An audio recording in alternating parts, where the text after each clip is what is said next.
नमस्कार, म तारा लामा तामाङ कञ्चनपुर निर्वाचन क्षेत्र नम्बर 1 नेकपा एमालेको तर्फबाट प्रतिनिधि सभा सदस्यको उम्मेदवार।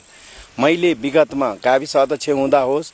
या प्रदेश सभाको सदस्य हुँदा होस् या 5 वर्षको लागि चुनिए तापनि 3 वर्ष नहुँदै छोटो अवधिमा गरेका कामहरू होस्, मैले समग्र काम यो क्षेत्रको लागि, यहीँको जनताको लागि र यो क्षेत्रको समग्र विकास र समग्र हकहितको लागि मैले सदनमा उठाएको आवाजहरू किन नहोस्, मैले विगतमा गरेको कामको अनुभवको आधारमा र मैले सुरुवात गर्न खोजेको कामहरू, सुरुवात गरेका काम अपुरा कामहरू सम्पन्न गर्न र समग्र विकासको लागि यसैलाई आधार मानेर मलाई नेकपा एमालेको चुनाव चिन्ह सूर्यमा मतदान गरी अत्याधिक मतले विजय गराउन हुन म कञ्चनपुर निर्वाचन क्षेत्र नम्बर 1 का आम मतदाता शुभचिन्तक सबै महानुभावहरूमा अनुरोध गर्दछु। धन्यवाद।